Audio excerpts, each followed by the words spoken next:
जानकी जीवन स्मरण जय जय राम पार्वती पते हर हर महादेव पुंडलीक वरदा हरि विठ्ठल श्री अनंत कोटी ब्रह्मांड नायक राजाधिराज सच्चिदानंद सद्गुरु श्री ब्रह्मचैतन्य महाराज की जय।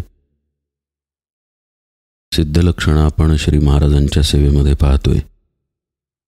एक एक दुर्गुण घेऊन समर्थ त्या दुर्गुणाचा समाचार एक प्रकारे घेतायत। दुर्गुण म्हणण्यापेक्षा आपल्या आतील वृत्तींचा समाचार ते घेतायत। कशा पद्धतीनं त्या सिद्धापशी नाहीत हे समर्थांना सुचवायचं आहे। समर्थांचं म्हणणं आहे की ही लक्षणं साधकाला समाधान मिळावं म्हणून सांगत आहे। समाधान ही कायमस्वरूपी येणारी वृत्ती सिद्ध दशेमध्ये आहे, तर साधकाची समाधानासाठी धडपड आहे। समाधान म्हणजे काय हे ज्याला माहीतच नाही अशी बद्ध दशा आहे। असं हे अखंडत्वानं असलेलं समाधान कसं काय सिद्धापशी राहतं हे या लक्षणांना पाहिल्यानंतर कळून येईल। आपण अनेक गोष्टी पाहिल्या, शोक किंवा मोह किंवा लोभ यासारख्या गोष्टींचा स्पर्श सिद्धाला कसा होत नाही हे विस्तृतपणे पाहिलं।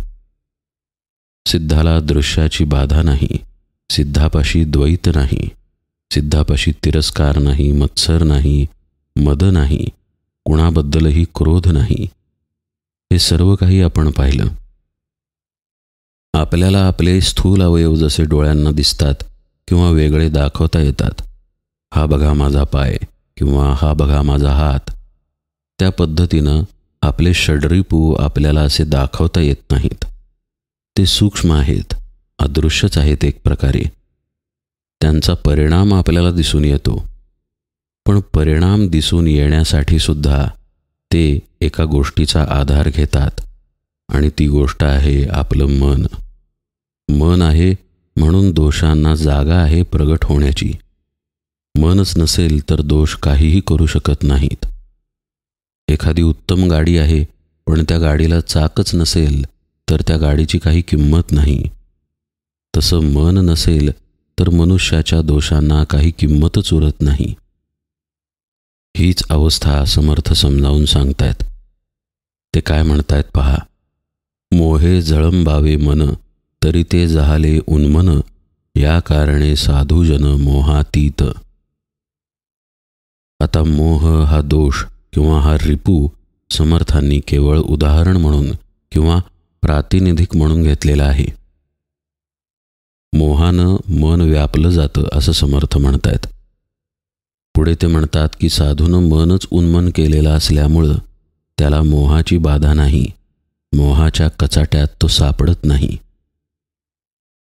या उन्मनी अवस्थेला परमार्थामध्ये अनन्यसाधारण महत्त्व आहे। ही खरं म्हणजे अखेरचीच अवस्था आहे। जागृती, स्वप्न, सुषुप्ती आणि तुर्या या 4 अवस्थांना पार करून येणारी ही शेवटची 5वी उन्मनी अवस्था। इथे मन पूर्णपणे मेलेलं आहे। मृत असलेलं मन म्हणजे अस्तित्वातच नसलेलं मन कोणताही रिपू प्रगट करू शकत नाही। काम, क्रोध, लोभ, मोह, मद, मत्सर हे जे रिपू आहेत हे केवळ आपल्या अंतःकरणातील प्रतिबिंब आहे, दोषांचं प्रतिबिंब। सत्व, रज, तम हे त्रिगुण आहेत। या त्रिगुणांमुळे हे रिपू संभवतात। ज्यानं या त्रिगुणांचा अंत केला त्याच्यापाशी हे रिपू कुठून असणार? हे जे त्रिगुण आहेत ते मुळात मायेमधून उत्पन्न झालेले आहेत। आत्मस्वरूप हे मायातीत आहे। जो आत्मस्वरूपापर्यंत गेला तो मायेच्या पलीकडे गेला, त्यामुळे अर्थातच सत्व, रज, तम याच्याही पलीकडे गेला। शुद्ध सत्वगुणामध्ये तो कायमस्वरूपी राहिला। अशा स्थितीमध्ये षड्रिपू तिथे उत्पन्नच होत नाहीत। आणि असं गुणांच्या पलीकडे जाणं म्हणजेच मनाला मारून मनाच्या पलीकडे जाणं। ताटीच्या अभंगांमध्ये मुक्ताबाई ज्ञानेश्वर माऊलींना म्हणतात, मन मारुनी उन्मन करा ताटी उघडा ज्ञानेश्वरा।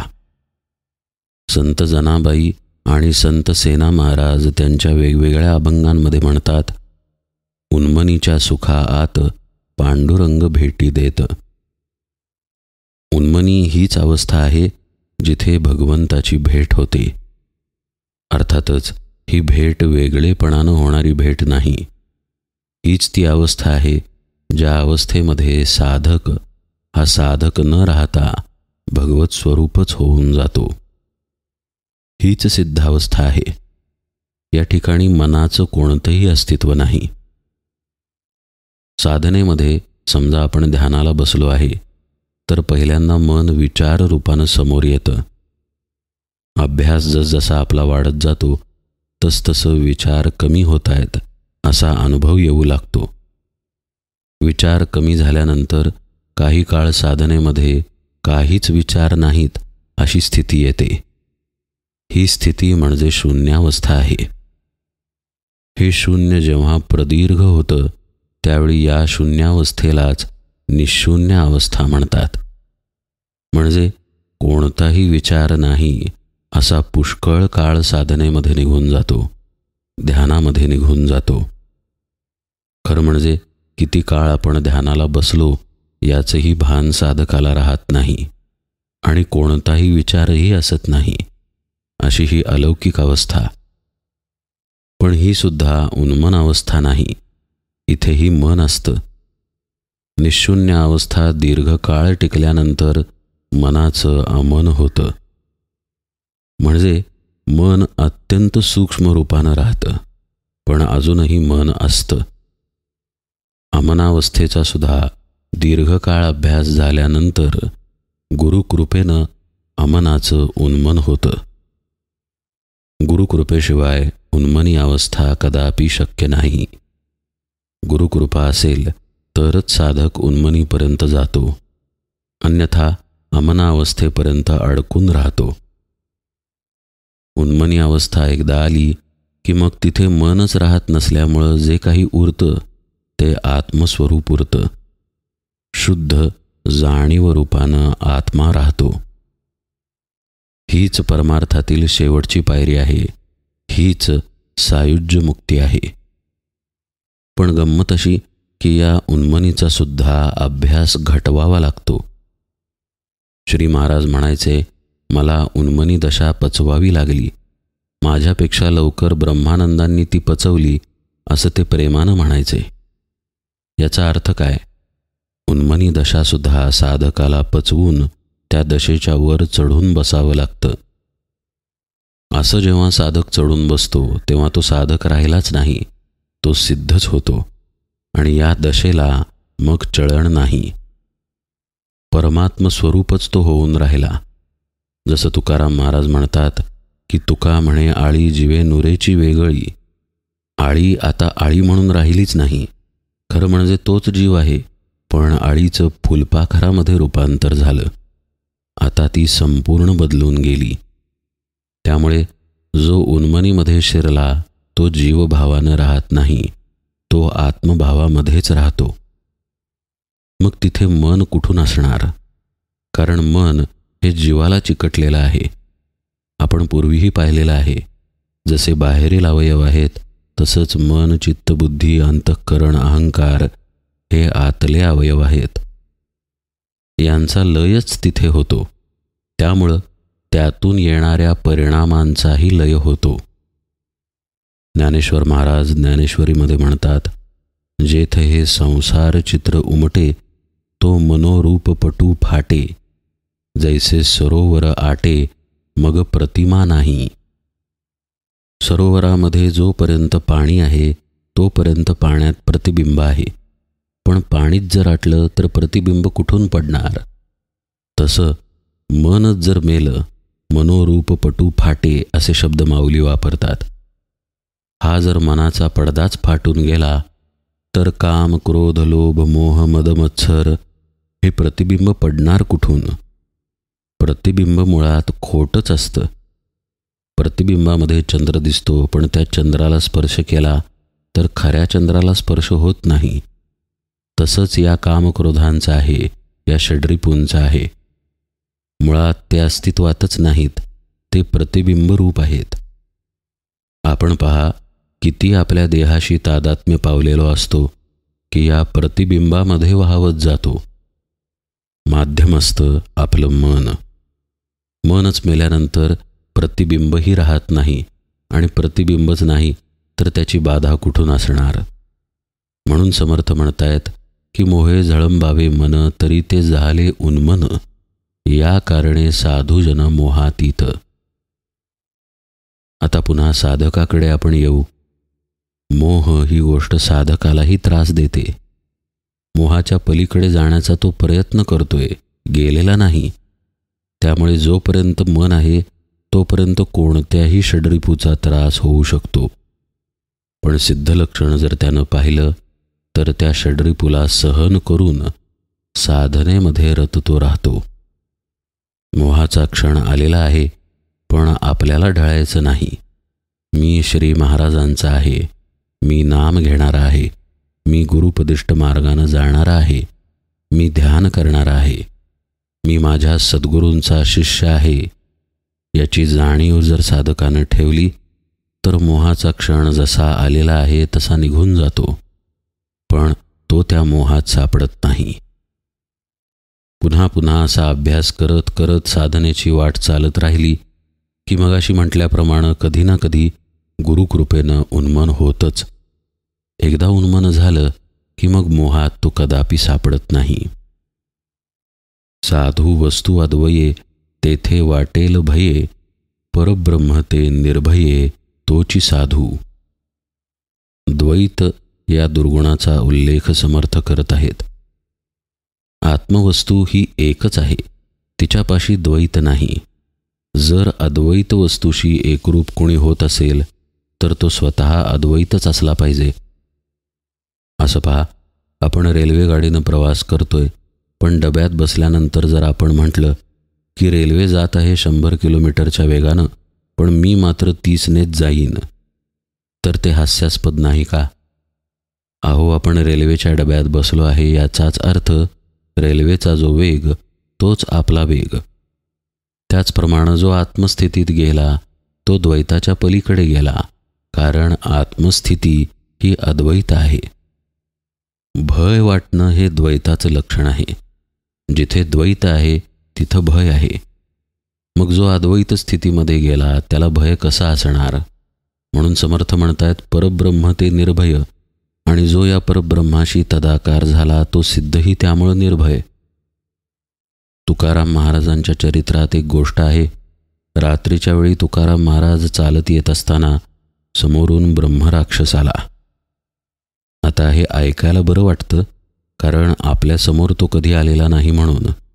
नाहीतर ब्रह्मराक्षसाची चाहूल जरी लागली तरी आपली पळताभुई थोडी होईल. पण तुकाराम महाराज अनुसंधानामध्ये होते. तुकाराम महाराजच ते. ब्रह्मराक्षस समोर दिसल्या दिसल्या म्हणाले, भगवंता, आज ब्रह्मराक्षसाच्या रूपात दर्शन दिलंस काय? तुकाराम महाराजांचा भाव पहा, तुकाराम महाराजांचं भक्तिप्रेम पहा. त्यांना तो राक्षस दिसलाच नाही.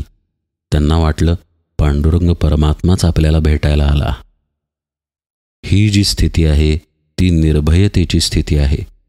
द्वैतच तिथे नाही. आपल्यापासून वेगळं काहीतरी आहे हा भावच तिथे नाही. सर्वत्र मीच आहे हा भाव, आणि मी म्हणजेच भक्ताच्या दृष्टीनं भगवंत, त्यामुळं सर्वत्र भगवंत. त्यामुळं भयाला जागा कुठे राहिली? तुकाराम महाराजांच्या परीक्षा लोकांनी अनेक पाहिल्या. एकानं तर तुकाराम महाराजांकडं वेश्या पाठवली. त्या वेश्येच्या पाया पडले तुकाराम महाराज आणि तिलाच आई असं म्हणाले. तुकाराम महाराजांच्या पावित्र्याचा एवढा परिणाम झाला तिच्यावरती की ती तिचा मार्ग सोडून भगवंताच्या नामाला लागली. समर्थांनी जी ओवी सांगितली की मोहे झळंबावे मन तरी ते झाले उन्मन, या कारणे साधूजन मोहातीत, या ओवीचं हे मूर्तिमंत उदाहरण नाही का? तुकाराम महाराजांपाशी मोह कुठून असणार? कारण त्यांच्यापाशी त्यांचं मनच नाही. तिथे केवळ पांडुरंग आहे. म्हणून तर शिवाजी महाराजांनी पाठवलेला नजराणा त्यांना माती समान आहे. त्या मौल्यवान नजराण्याला किंवा त्या आलेल्या वेश्येला विचार करून नाकारलेलं नाही. विचार करायला तिथे मुळात मनच नाही. अवस्थाच अशी आहे की उन्मन झालेला आहे. त्यामुळं मोहाचा आणि भयाचा स्पर्शच तिथे नाही.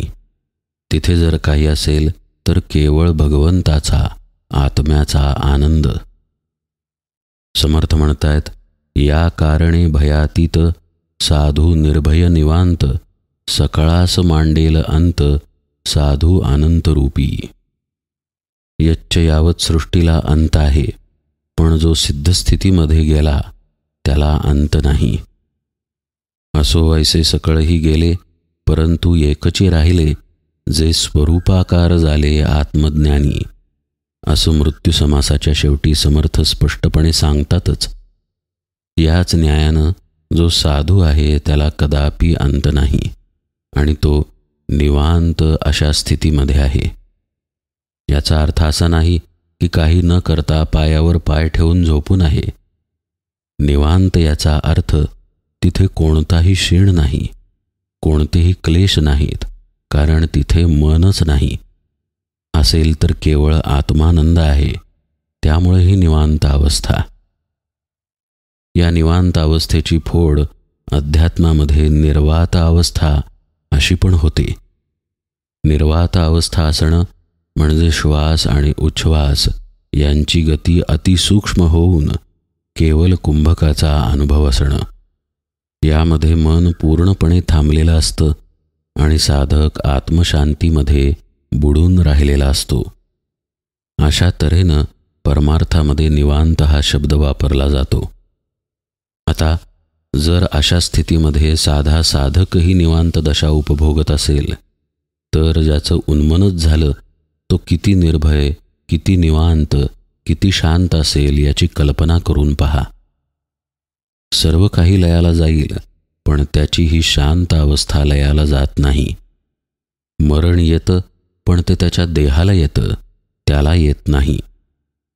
त्यामुळं अनेक लोक जन्मले आणि मरून गेले, पण ज्ञानेश्वर महाराज आजही आहेत, तुकाराम महाराज आजही आहेत, समर्थ आजही आहेत, ब्रह्मचैतन्य आजही आहेत, असेच अनेक संत आजही आहेत.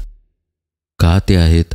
कारण जेव्हा ते देहामध्ये होते तेव्हाच ते देहाच्या पलीकडे गेले.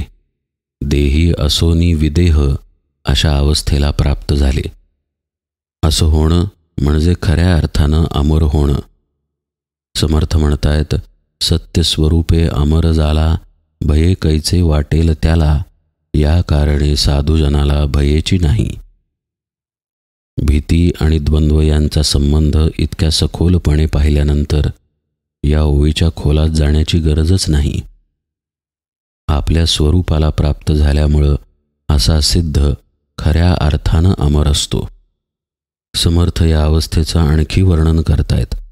जेथे नाही द्वंद्व भेद, आपला आपण अभेद, तेथे कैचा उठेल खेद देहबुद्धीचा. कुणी दुसरं तिथे नाहीच, तर माझा देह हे वाक्य तरी तिथे अस्तित्वात कसा असेल? मी आणि देह हे द्वैतच तिथे नाही. मी आणि देह हे तर देहाबद्दलचं द्वैत झालं. तिथे खरं म्हणजे मी आणि भगवंत हेही द्वैत नाही. तो जो मी आहे तो भगवंतामध्येच विलीन झाला, आत्म्यामध्येच विलीन झाला. त्यामुळे तिथे केवळ आत्मस्वरूप आहे. मग तिथं देहबुद्धी कशी असणार? या अवस्थेला समर्थ आपला आपण अभेद असे शब्द वापरतात. बुद्धीने नेमिले निर्गुणा, त्यास कोणीच नेईना, या कारणे साधूजना खेदची नाही. आपल्या जवळून काहीतरी गेलं की आपल्याला खेद वाटतो. इथे सिद्धाची स्थिती अशी आहे की त्याला सर्वत्र मीच दिसतो. त्यामुळे त्याच्यापासून कोण काय हिरावून नेणार? द्वैत असेल तर कुणीतरी हिरावण्याची गोष्ट आली ना. गजानन महाराज त्यांना जेव्हा मधमाशा चावल्या तेव्हा म्हणाले, भगवंतच भगवंताला चावला. अशा अवस्थेत खेद कुठून असणार? तुकाराम महाराजांच्या शेतात भरपूर धान्य आलं, भरपूर ऊस आले. तुकाराम महाराजांनी सगळे वाटून टाकले. बायकोनं डोक्याला हात लावला, पण तुकाराम महाराजांना खेद नव्हता. का नव्हता? कारण त्यांच्यापाशी द्वैतच नाही. त्यांच्यापाशी आपली वस्तू जात आहे हा भावच नाही. कारण आपली वस्तू जात आहे याचा खेद बाळगण्यासाठी आधी तिथे माझेपणा पाहिजे. माझेपणासाठी मीपणा पाहिजे.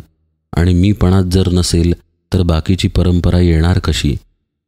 त्यामुळे साधूंना खेद नाही, सिद्धांना खेद नाही. या अवस्थेबद्दल समर्थ खूप मोठा बोध करतात. ते म्हणतात, बुद्धीने नेमिले निर्गुणा. मी आत्मा आहे हा निश्चय सिद्धानं बाळगलेला असतो. हे ज्ञान निश्चयानं जपून ठेवलेलं असतं. केवळ क्षणिक अनुभवाला म्हणून हे ज्ञान नसतं. कारण अनुभवाला नाश आहे. मुळात अनुभव हीच द्वैतात्मक गोष्ट आहे. समर्थ तर स्पष्टपणे म्हणतात, अनुभव पाहणे द्वैतास देखणे. साधक अनुभवांना पार करून मी आत्मा या निश्चयामध्ये स्थिर असतो. म्हणून समर्थांनी शब्द वापरले, बुद्धीने नेमिले निर्गुणा. असं निश्चयात्मक ज्ञान ज्याच्या ठिकाणी गुरुपदिष्ट साधना करून बिंबलेलं असतं, ठसलेलं असतं, त्याच्यापासून त्याचं स्वरूप कोण घेऊन जाणार? कारण निर्गुण सर्वव्यापी आहे. निर्गुणाची चोरी करताच येत नाही. त्याच्या ठिकाणी द्वैत नाही, भेद नाही, माझं तुझं नाही.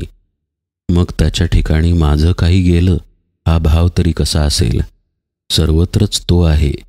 बुद्धीने नेमिले निर्गुणा त्यास कोणीच नेईना. म्हणून मग अशा सिद्धाला खेदाचा स्पर्श नाही.